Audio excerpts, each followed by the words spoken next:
Hey team, welcome to the JST Compete podcast. It's been a little while since we dropped an episode, but we're back. Today we go through a little bit about the history of JST Compete and the programming side of things and how it's evolved over the years as well. So hopefully you get a little bit of a better understanding about what we do and why we do it. We've also dropped the dates for our second regional season. The first event is on the 3rd of September. Remember, these events aren't just for JST Compete athletes, they are for everyone. We'll be releasing the dates for all of the events. So we've got 4 events for the next regional season, and they'll be dropping on our social media channels in the next week as well. But make sure to get that first event blocked out in your calendar so you can come along. Remember, we've got regions all through the UK, Scotland, Wales, South East, South West, Midlands, North, East, and also in Denmark. If you're not sure what your nearest region is or how to get involved, drop us a message and we'll help you out. Okay, so that's super exciting. Really excited to get this next season up and running. Let's get stuck in today's podcast though. I'm sat here on edge. Got a horror film for Steve. If you ever want to put Steve off, just chew in front of him, very loud. He won't put me off, you'll just get floored. You would never get a response. He'll just look at you. You get slapped to the deck. You get punched in the face. Wait, Philroy's just about to slurp some milk as well, so, yep. Oh, it's got it from the oops aisle. Oh, whoops. Oops. Right, when you shop at M&S. M&S. Got to. Right. Aldi, Are you good? Are you finished? You good? All right, we're good. We're good. We can get stuck in now. 20 minutes later. So today we're going to go through the why we program the way that we do. So when I say the why, JST Compete, how we write JST Athlete. After that point, we're just going to go through briefly the different programs that we do. It's just to give people a better idea of how everything works, fits together, and if you're on JST Athlete, how to follow that program and what happens in certain scenarios. Specifically today we're going to go through if you're a master what to do, and if you have a competition coming up what to do as well. Right, Sweet. Let's go. Here we go. Right, so first things first, why have we written JST Compete and now specifically JST Athlete the way that we do? So, brief overview, it's annually periodised to peak for the Open / kind of quarterfinals now. Yeah, Easter time of the year, isn't it? Yes. So, why do we do that? Why did you start off doing this? So obviously we've been writing, the JST Compete programs like this since 2013. Was probably when it all started. So, good 9 years of a sport now, and it was a lot simpler back in that time because there weren't competitions every weekend like you can go and compete now, and decent level competitions at that as well.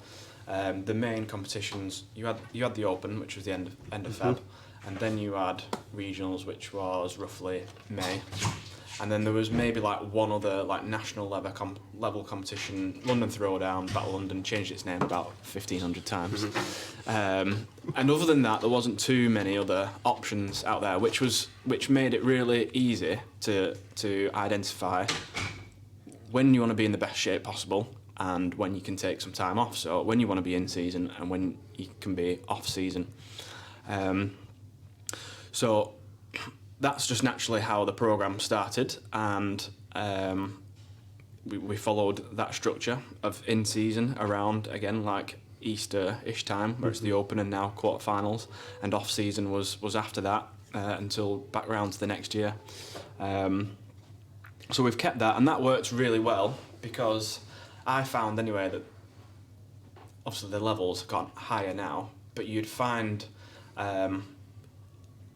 that people just could keep really structured with the training, and there wasn't as much kind of like burnout in terms of like competition burnout, because there wasn't as many options that you could just like you could dive in and like you just get roped into turf games last minute, or competition next weekend from kettle black here because I've got 4 competitions coming up this year.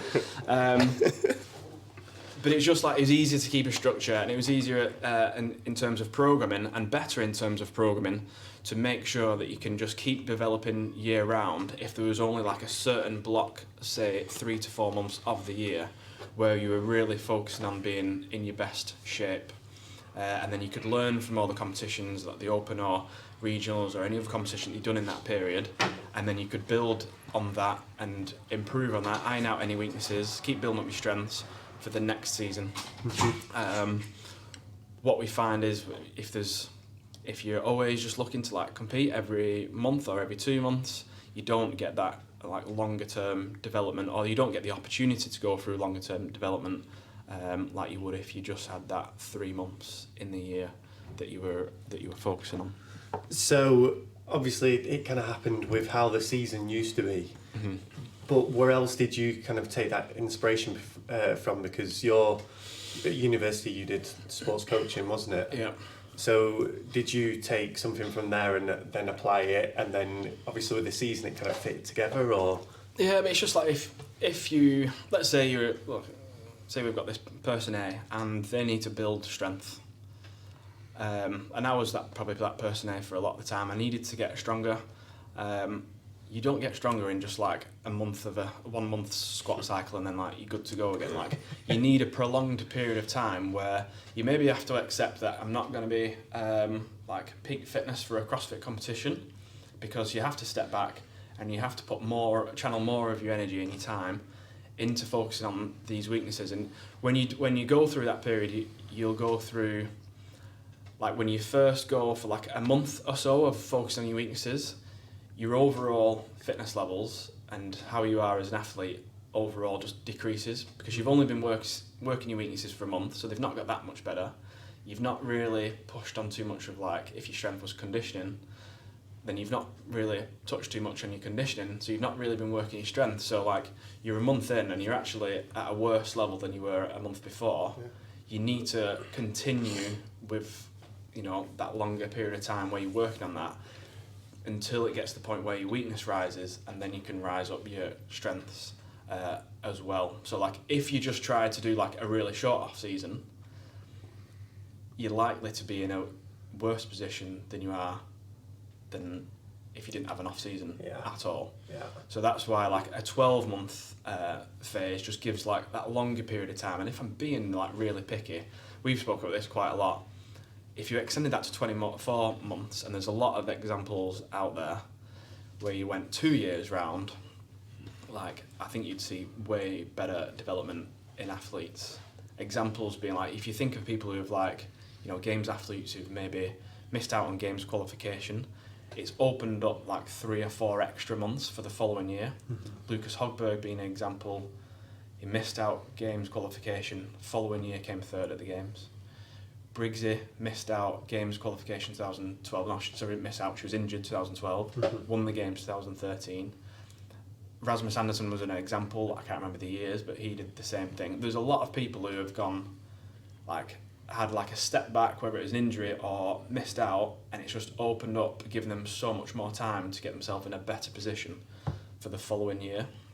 If anyone's gone through a full CrossFit Games season, it's not actually that long from when the Games finishes, first week of August-ish, mm-hmm. and then you've got end of August, and then it's like September, so we're in like month 9, mm-hmm.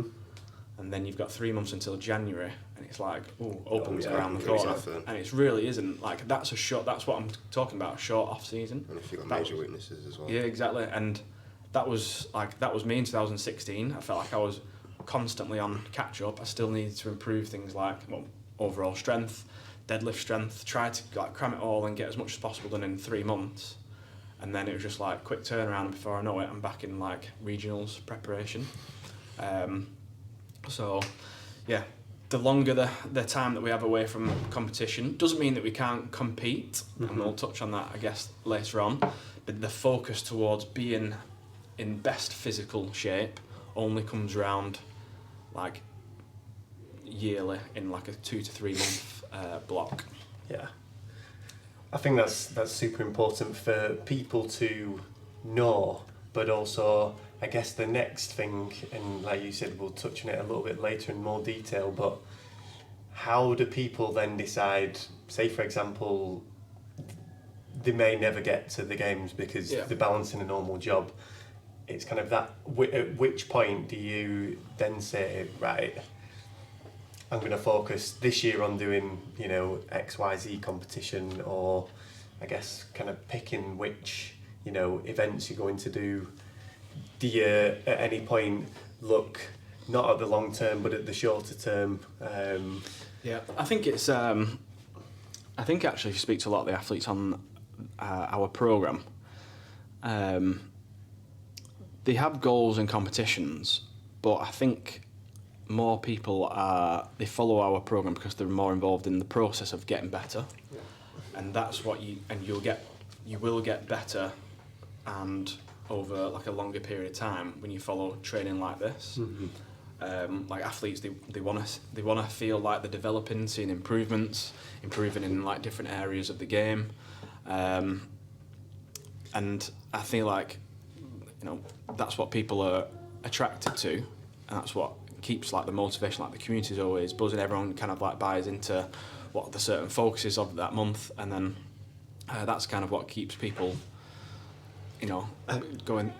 I do really agree with you there, because especially this weekend, for example, everyone that's there is probably, you know, RX at a competition. They're not like high level athletes or anything, but they're always buzzing to get to those training days, to, you know, PB, because they've not had the chance to hit a max for, you know, a phase or two.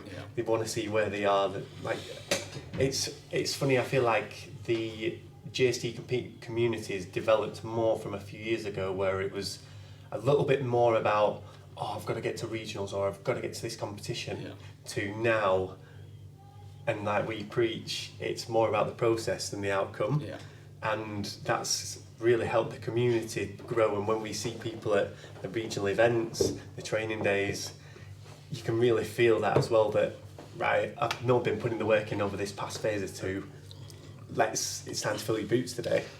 Yeah, and here's the other spanner in the works as well, when you're talking about how effective, like, getting into the peak fitness condition for a CrossFit competition is that the everyday person, like, who's got jobs, kids, and they've got to juggle other things in their life, like, at that, like, going through phases of training, like prolonged phases of training where they're trying to be at that peak fitness, and they're doing like CrossFit workout after CrossFit workout, and lifting under fatigue, and doing high skill exercises with a high heart rate, like that type of training is going to be really tough for those people to like get themselves like motivated to do, and also like the effect in terms of like the fatigue and how much recovery they'd need from that type of training is also increased as well. So because the majority of the JST athlete year round is focused on like developing certain areas, it means that they can develop better and then perform better if they are then chucked into that situation, rather than just trying to train like that all of the time. Like we know what we put like high skill exercises, or like relatively high skill exercises. Of some people that might be a handstand push up, others it might be a legless rope climb. There's the levels in there that people can choose, so that they're always hitting those higher skill movements in the way that they need to keep developing that exercise.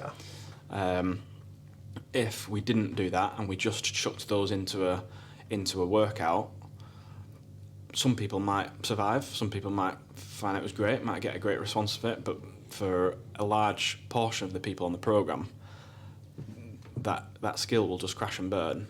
They'll get demotivated from it a little bit. They won't get much better. They might pick up little niggles because they're trying to do stuff under a high heart rate that they've not quite got the strength or capacity to do.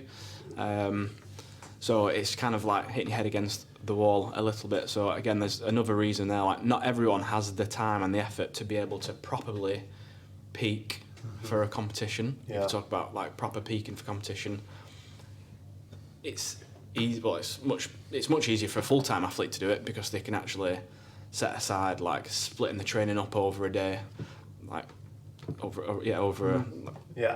you got 2 or 3 hours in between sessions. Like, you don't have that option with a lot of people who have got full-time jobs. Like, they've got 90 minutes, 60 minutes maybe, like at 5 o'clock until 6 o'clock or till 6:30, and need to get it done. So I think I've found this last phase, obviously I've managed to get into some good structured training again, but last few weeks we've had some housework being done, and because there's no pressure to be like hitting workouts all the time, I can just, at this point of year especially, I can just focus on how I move, just making sure what I do is with good quality. And I've not got a competition every weekend. We had that one training day this weekend, and I've not got 1 month for another month nearly. And I pulled that 140 clean hand clean out of the bag, and I've not lifted over like 125 for months. And it's one of them where it's just nice to focus on that quality, take the pressure off yourself a little bit, balance everything, and when you do have that opportunity to fill your boots, it's and I think that's why we see so many PBs at these regionals events as well, because we then open up the chance for people just to go all in on a big lift, good atmosphere, then go all in with like a big hard workout, and like people can fill the boots then, rather than trying to like fill the boots every single day and like just every single session burning out. Like, they can actually says, develop like heavy single, people will be like, oh, that means 1 hour. It's like, you know what I mean? Just keep it, it's just heavy, Yeah. But yeah, I think that's our kind of approach to the program. Why we think it works best. That's what we feel like off feedback and off doing the program ourselves. Like, for the last 9 or 10 years, like that's kept us going. I think we've both had times where we've dropped out of training, but I feel like the reason why we can get back to a relatively decent level training relatively quick is because we train that way. Mm-hmm. When we both got back into training, say 2 months ago, just started banging CrossFit workouts, I'd be wrecked. Oh yes. I'd say I'm the same, like with anything with strict stance and push-ups, if I'm in a workout, like I've got to like fundamentally build them from the ground up. Yeah. And like I also don't enjoy doing CrossFit workouts all the time. Yeah. Because you feel it, like if you did it every day. Yeah. I think it's like, this is something we've preached for a long time. We've always got like that next gear to give when there's like qualifiers coming up or workouts that mean something. Like if we did like a workout just on like the whiteboard workout or just the tic-tac session, there's probably quite a lot of people in the program that would put a better score, or people around the world that would probably like do better. But then just being able to consistently be at that intensity and then have that have it in the bag to be able to step it up. Like the qualifier that I did on Friday, for example, I felt like I could give it extra beans and get myself in the zone because I'm not doing it every day. Yeah. And it's like, right, this is one time on the Friday that where I'm doing this qualifier where I can just fully go in the hole. I'm prepared to do that because it's probably been a week or so to 10 days until I've last done it. Mm-hmm. So I'm not like, oh, I'm going to absolutely send it again today. I'm going to send it again today. Jess has been up all night and now I'm going to send it again today. Like I would just put myself like, I would just fall out of love of training, I think, because you're just constantly like battering yourself, putting pressure on yourself to perform, then underperforming, and just like to me, it's not the enjoyable part of training, just like putting yourself in the hole. Yeah, structure. I think touching on what you said as well with the niggles and all that sort of stuff as well. For me, when I was an athlete, they used to come during that kind of competition phase because you'd be spending more time, hammering the workouts, pushing the intensity more. And again, doing that all year round, it's just it's not sustainable, is it? No. But I think it's important to recognise as well that this is the way we do it. Other programs do it differently, and people kind of naturally have got to find and will gravitate towards whatever they feel like fits best for them as well. Yeah. So I think it maybe brings us on to that now. They're saying like, well, can you compete when we're let's say now when we're pretty deep into like an off season? Like, what happens if you want to compete now, or like you Philroy, you've just gotten into like a last minute turf games at the weekend? Like, how should you approach training? How does that affect training? And what should you do and not do? Let's take some different scenarios then. Okay. Okay. So like Philroy had this weekend, team competition, you're one of a team of 3 to 5. Yeah. What are you doing to change your training before you do it and after? Are you changing anything? I think the first thing you've got to decide is how important is it? How important is like your performance at that competition? If it's obviously it's always going to be like a bit important because you're in front of a lot of people and you're competing. But yeah, it's not your be all and end all of the season. So take Philroy for example. There, I think you swapped out the complex that we were doing. Were we doing a clean complex or a snatch complex? And you did the complex that you found out was going to be on the Saturday. Yeah. So it's like you did a little bit of a change. Yeah. I think that was the only thing that you did, wasn't it? In terms of prep. Training wise, like because I've not been doing tons of. I've always been on JST Strength Bias, so I always follow Strength Bias with a few little add-ons on like main weakness skills and stuff like that. But leading up to it, I did the normal 2 conditioning sessions a week. Yeah. And we did 1 extra conditioning probably that week or the week before. Right. And that's about it. Just with the whiteboard workouts, I kind of leading. I think that Saturday I did just a little extra push with it. Yeah. And like with training, just tried to get a little bit more intensity out of it, but didn't really, because I knew the stuff that were coming up, it's the stuff I'm kind of good at. Yeah. Like any erg stuff, running. That was basically all it was, really, erg stuff, running. Yeah. There was 2 lifts, sandbag where it's all teamwork, but didn't really change anything. So as a priority, how important was it? As in probably one of the least priority comps I've done, but the highest we've placed. Came second. I feel like just because of the individuals we had on our team, and a few was pulled out of the bag on some of the workouts, but it was like one of those.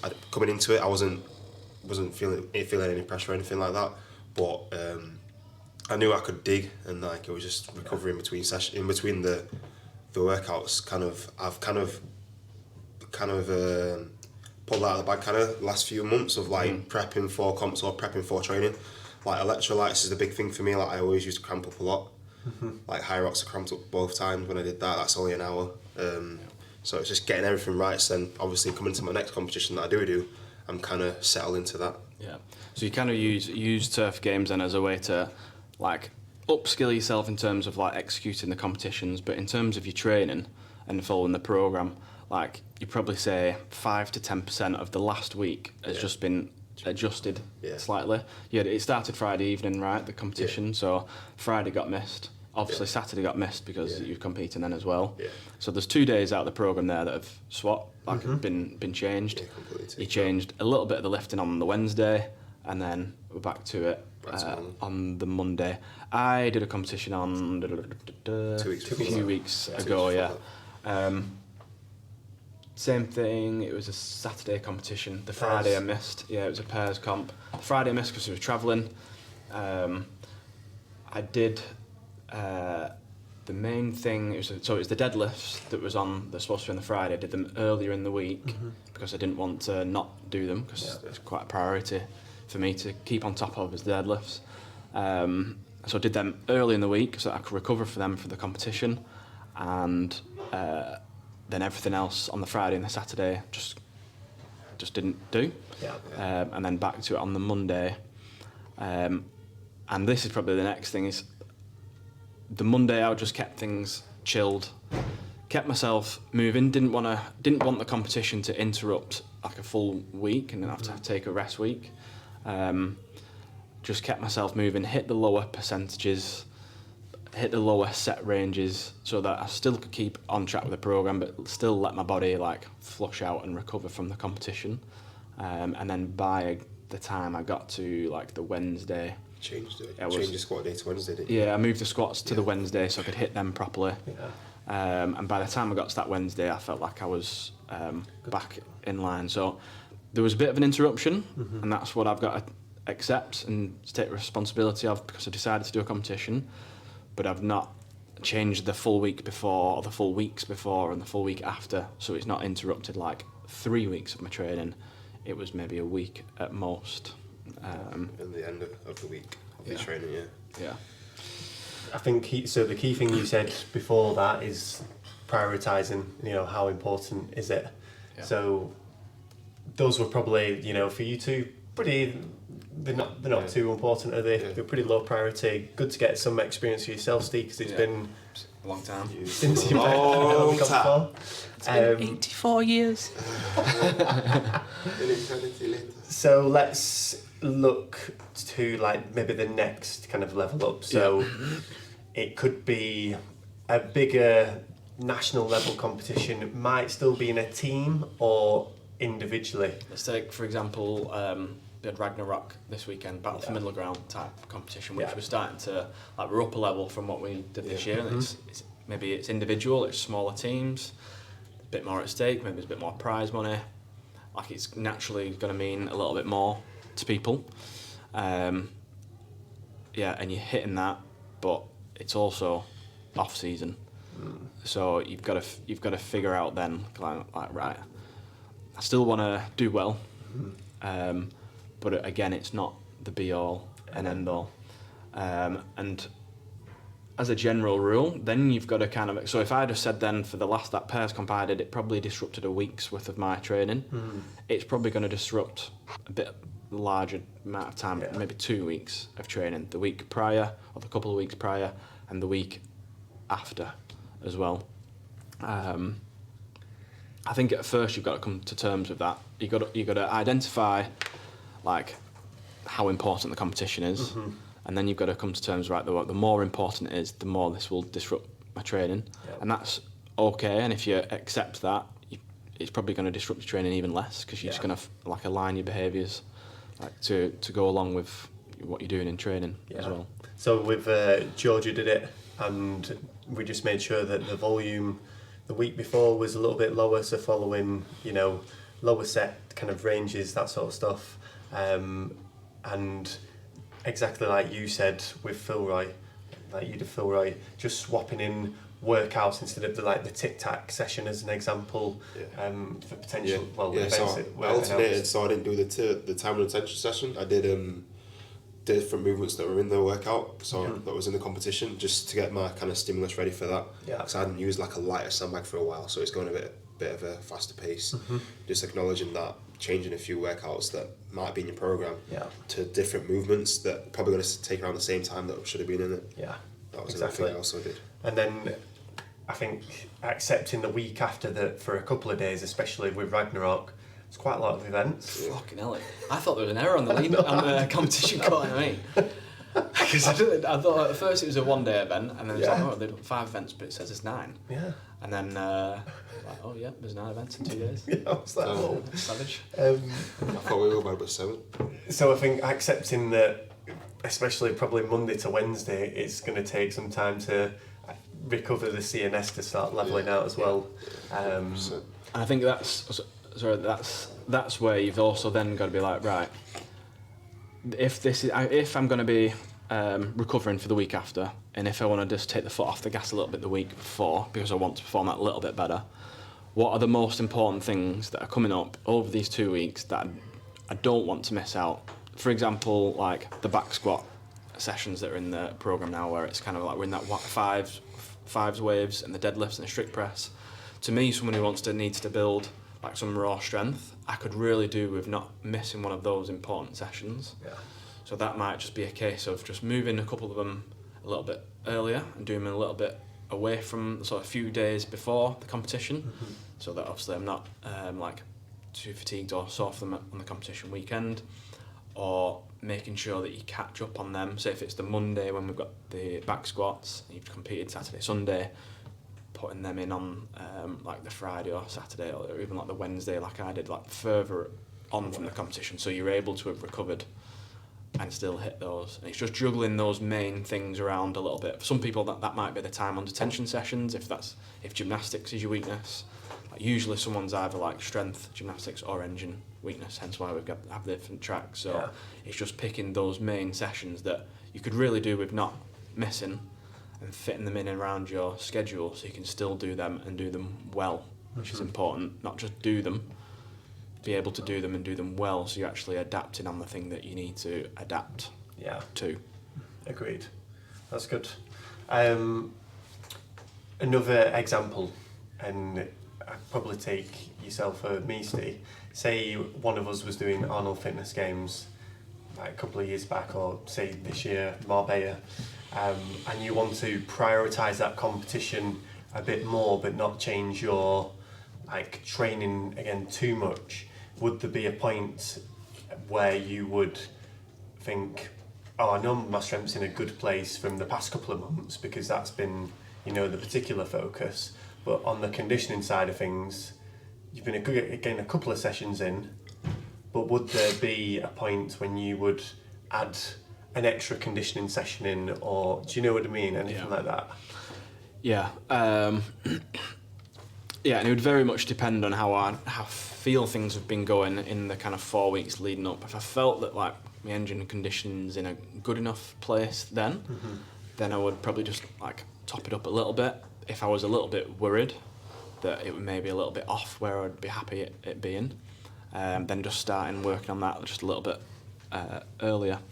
But I think the main thing that if you've got a competition like Arnold Fitness Games there, or like Marbella, the main thing is just exposing yourself to that competition intensity just for a few weeks prior to the competition. And that might just be as simple as just like hitting the whiteboard workout, but just taking that little bit of extra time just to make sure that you can give it like a bit more juice than usual, a bit more time just like planning and prepping, maybe going through the workout where you're like advancing the barbell or the dumbbells, or like just something so it's that little bit closer to competition. And then maybe if you do have time, like take an hour or so's rest and just get like another little workout in there, maybe something that you think might be coming up with the competition. If it's like Marbella and there's like they said, there's a swimming event, like there's your chance to like just do an extra little bit, something that might be a bit more specific to what's coming up. If there's release workouts, then fantastic, like you do one of them. Yeah, and it's just kind of like playing back to yourself, well, do I feel like I'm at a good enough level of fitness so I'm happy competing, or do I still just need to like tweak things and do an extra little bit? Yeah. And that's why it's still important to hit the whiteboard workout with some intensity on a Saturday, because that's one of your main gauges for where you're at. I know each week it's a different workout, but those sessions and the daily leaderboard sessions that are on the programme, those are going to give you those indicators, aren't they? Yeah. I think the main thing what's different about from the programme, so I think most people all year round will be able to hit one workout a day to a good level and good intensity. Yeah. It's when you come to them live competitions where there's 2, 3, maybe 4 competitions in a day, that's the type of thing that you've got to expose your body to, and get used to kind of like what to do as recovery after, like get a shake or some light snacks, and then like hitting some intensity again, because that's the thing that starts separating people over a competition over a weekend, who can recover well and like get the body moving to like the same intensity again. So it's just like adding that little bit of extra in, and that might mean that if it's the Saturday, you just take a little bit off maybe like some of the accessories, so you can save a little bit of juice, so you can lift big, do the whiteboard workout and do another workout, and then you've pretty much done like a bit of a competition day there. Your body's kind of felt like the same kind of stresses as it will. Regionals events are like similar type thing. So for a lot of people, like that's enough to get them competition ready. If it's just going to be a competition where, you know, it's still not be all and end all, but they want to do well, so it's like up the notch a little bit. Yeah. Next scenario, I'm going all in. Going all in. It's going to be tech or Arnold, Dubai, whatever you want to do. What have we got for him then? Yeah, so it depends on the time of year, doesn't it, really? It depends where this competition sits. Most competitions are in and around the period we're in now, or in the next couple of months, where ideally you've come off the back of a full 12-month cycle to get to where you are now, and now it's just about keeping sharp and kind of making sure that you're as strong as you are fit, your gymnastics are up there, like you're well-rounded, so that whatever comes up in the competition, you can perform and most of all be happy with your performance. This is why we've had the Compete, we then called it Competition Ready Programme in the past, and what we've got now is so that people can follow that competition phase style programming for those few month period where they need to be sharp for competition. I think important to say as well that we usually program, for tech, for example, you've done an 8-week lead up to that. Why 8 weeks?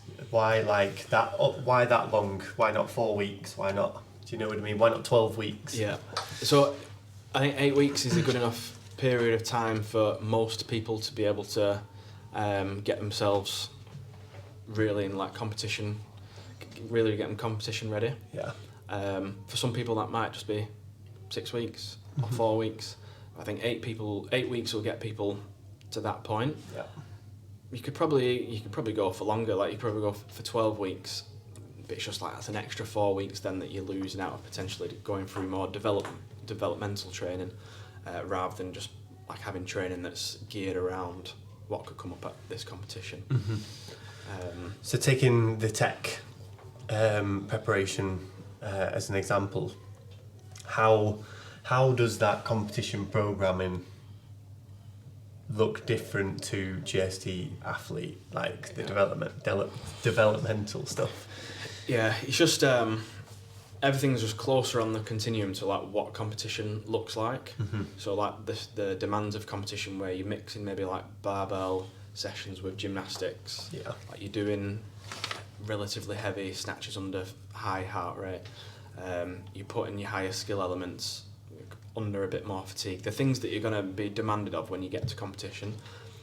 Now they aren't necessarily the most effective way to improve at gymnastics or weightlifting or your energy systems by doing them that way, but they're the most effective way of adapting to when they are in those kind of like blends, like we say, when they're mixed together. So it's just being like that little bit more specific, like they call it like train like fight. So you train how are you gonna compete, so that you are adapted and you can and you're exposed to what you're gonna come under as the demands of the competition. Yeah. So it'll get you fitter and more prepared for the competition, but it's not necessarily gonna get you better at them in the long term, and that's always the way up. It's just like, well, that's what we mean about in season and off season. In season, you're probably not going to be your strongest. You're probably not going to be your strongest or most maybe like longer aerobically fit, but you're going to be your fittest for the demands of a competition, and that's the main thing. Yeah. So we've got the Tech Comp Prep tab, which obviously, if you're doing European champs, that gets you ready for that. But if you've got any other competition in around there, British Masters champs, British Teen champs, Arnold Fitness Games, you could probably adjust that programme by shifting it 1 to 2 weeks either way, to help you peak for that certain competition as well.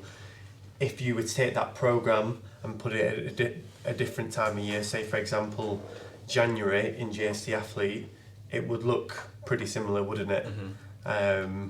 So I feel like that's important to kind of know. So if you have a competition kind of January, between January and March, April, you probably don't need to kind of adjust the training for what's on JST Athlete because it's pre-comp or competition phase. Yeah, exactly. And I think it just comes down to just like, it's a sliding scale of how much prep you want to do for the competition and how little you want to disrupt your development over the year. Yeah. Like people now, if they're doing tech, we've got a full program there to follow. If you want to be all into tech, but a lot of people who want to go all into tech, they've probably got their eye on semi-finals as well. So it's like, right, well, do you want to go all in? If I could give you the option of like going all into tech and being on the podium, and then not qualifying for semi-finals because your strength was like a little bit off, or just like your skills were just a little bit off, would you take that, or give the option of doing good at tech but not going on the podium but qualifying for semis? Which would you take? And depending on your answer there would depend on how much you would disrupt your training for tech, for the lead up till tech. Some people might just follow the weightlifting and strength of JST Athlete and then do all the gymnastics and workouts from the tech prep. So they're like 2/3 of the training's tech prep, 1/3 is JST Athlete, or they might stick to, for what I've told Jen Muir to do, for example, is keep the weightlifting and the gymnastics as it is in JST Athlete, and just switch out the conditioning for stuff that's more competition focused. Yeah. So she's getting that sharpness in competition, but then she's still just working on developing her strength and gymnastics. Or like, do you just want to throw in some last little bits last minute? Like, you just got to decide where you're at on that scale. Yeah. And I think as long as you accept that yourself, whatever you decide is your priority, then it's, you know, like you said before, it tends to put your mind at ease. You still get more, you probably get more out of your training than if you were still umming and ahhing, kind of trying to make these decisions. So yeah. Other specific scenarios with JST Athlete as well. So we get those questions a lot about competition and how to organise training. Another big question that gets asked is, if I'm a master, how do I adjust JST Athlete as well? Or do you have a master's programme? Is the question that we get quite a lot. The straight answer is no, we don't have a master's programme. Why don't we have a master's programme? I don't care about them. No, I'm joking. I'm joking. I think because in masters there's such a range of people. Yeah. Like, I'm technically a master in like a few months' time. Like, if I enter the 2023 season, I'm technically a master for that season. Will my training suddenly change when it hits January the 1st? No. Yeah. You know, will it change over a 5-year period? Probably. It's just, I've just got to be constantly aware of what do I need to do more or less of in order to keep performing to the highest level. And that's no different to a general person who follows the programme who's 29 years old or 31 years old, 25. Like, it depends on what their job and lifestyle and other stresses in their life are. So just because they're a master in their age, well, we don't feel like that should need to mean that they do less or more of something, but they can use the programme and how we write the programme, use it in their favour to be able to adjust it like everyone else on the programme does, in order to still follow it and still keep developing and still get the most out of their performances when they get to competition. What I would say is a general kind of rule, like masters, so we're talking people 35 plus, have jobs, families, other things going on, usually, unless they've got to like 55 plus and now they're retired. Kids 60 plus, yeah. Most of the time, these people are juggling life more so than a 25-year-old. So they maybe have less time to train. They maybe have less time to recover.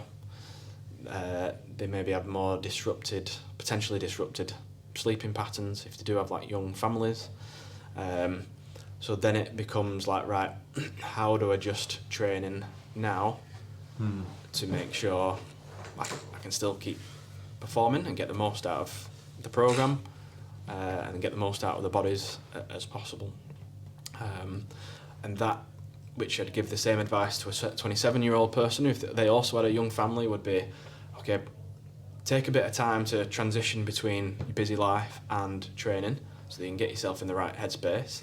If that means 10 minutes, use that 10 minutes to have that transition rather than cramming like those extra higher volume sets. Let's say it was 3 to 5 sets of back squats. Like, do the 3 sets of back squats and take that 10 minutes that it would maybe take to do the extra 2 sets, just to get yourself in the right mind frame, warm up that little bit more for the session so that you can transition from like hectic life into training more effectively, so you can get more out of the training that you do. And though if that means that you're doing less back squat volume, then that might also be more beneficial for you if you're a master and you've got 25 plus years of sporting through your body. So yeah, it's just being smart with your time and where you put your energy, and not necessarily just trying to like hit the top end weights, like the intensities, or the top end volumes in the program. The quality although we say this again to all the athletes in pro, the quality is more important than the quantity. Like, only do the quantity if you can keep the quality for the whole quantity. That's a lot of cues. Okay. Only do the full lot if you can do the full lot really well. Yeah. And then so that you can chop and change program, because some masters might go for a 2-month period where their life's no different to a 27-year-old. That's fine. Yeah. But then they might go like, for me, for example, on Friday I was feeling it when we did the hypertrophy session with Jamie. I did 3 sets and not the 5 because I could just feel myself flagging. Like, Jesse had like quite a few bad sleeps in the last couple of weeks, and it caught up with me quite a bit. So I did 3 instead of 5. I could have done the 5, but I would have just like not done it very well. I wouldn't have got the intensity that session was asking from me. I managed to keep good intensity for 3.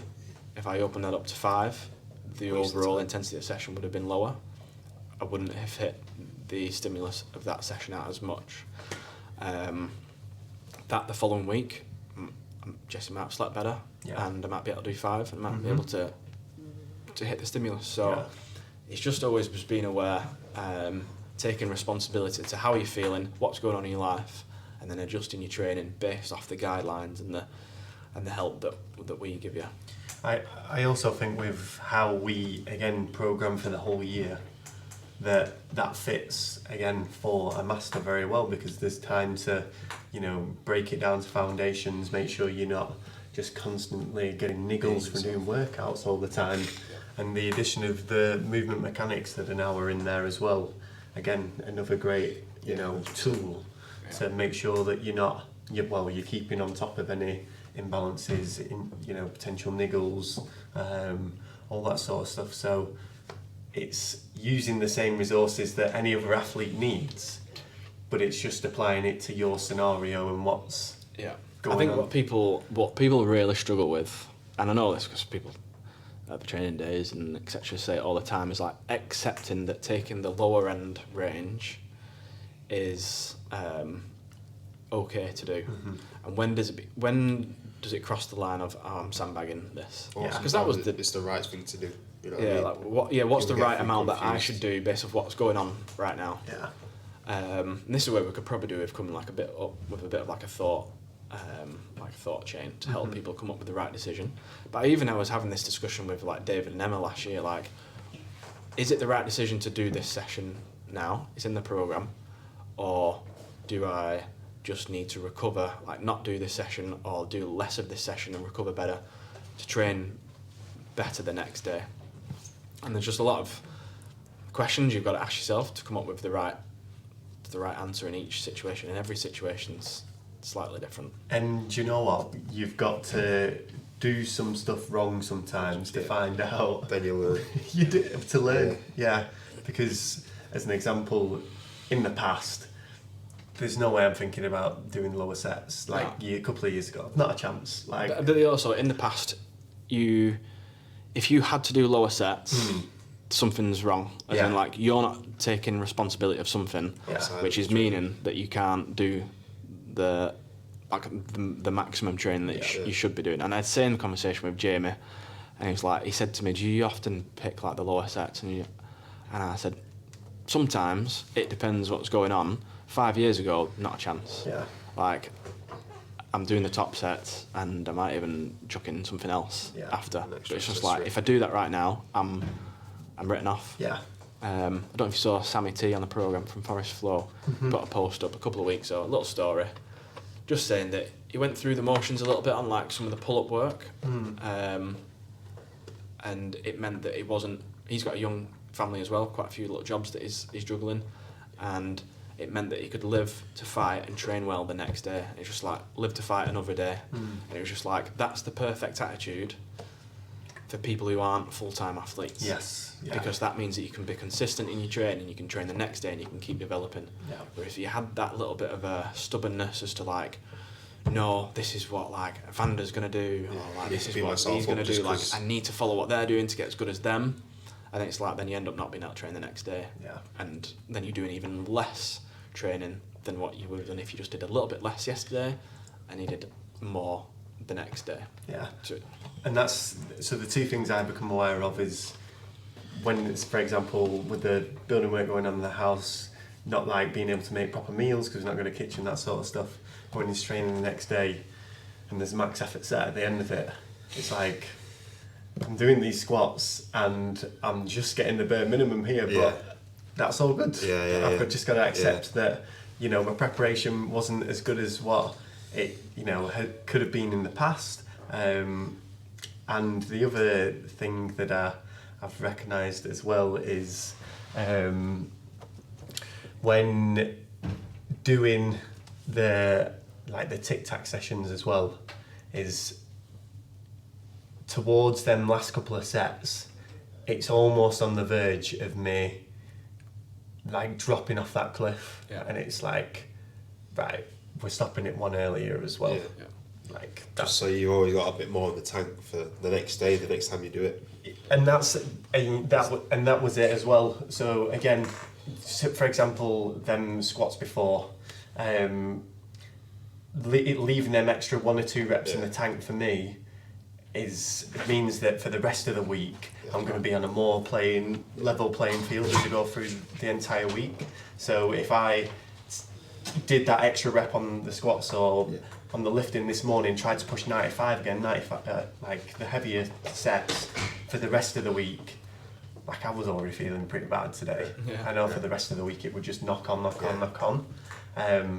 I also know that like this situation of, you know, not being able to sort my food and stuff as much isn't going to be forever. It's going to be for a couple of weeks. So it just is what it is. You're just going to make the best of it. I sort of see it as a battery. You don't ever want your batteries to go dead because then you can't move.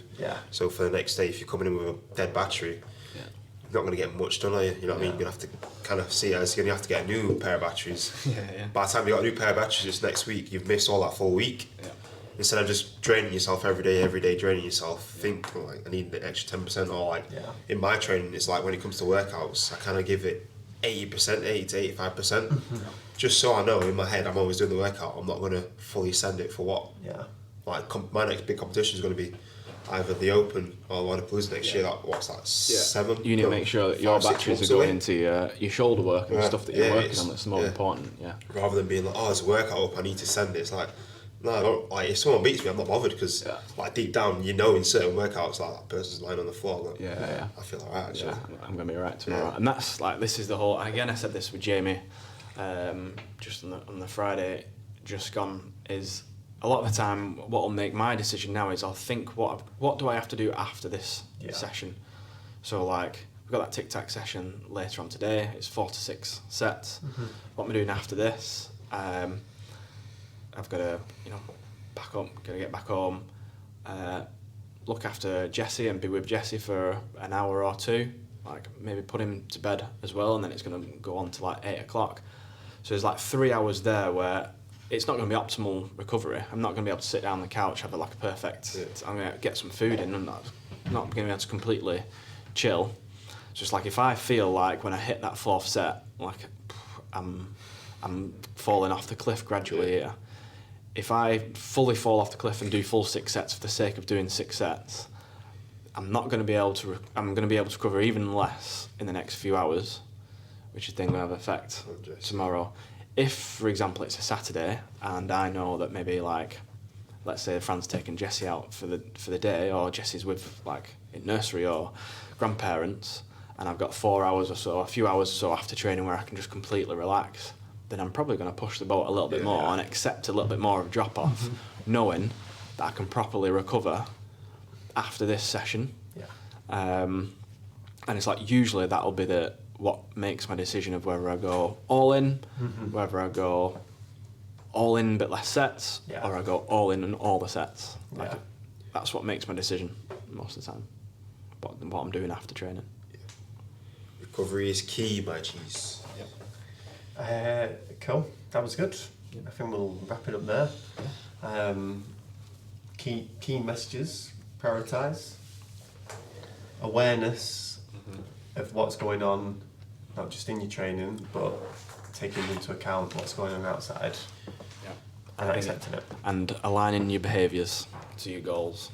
Again, comes back to that fantastic email, Sam. But like you align, like you know, your house is quite an important thing. You put a lot of time and effort and money into it. So it's like you're not going to then prolong how long your house takes you because you've been nailed to training and nailed to like 5 sets. Like you're going to do 3, so you can still keep like, and that's your priorities. That's aligning.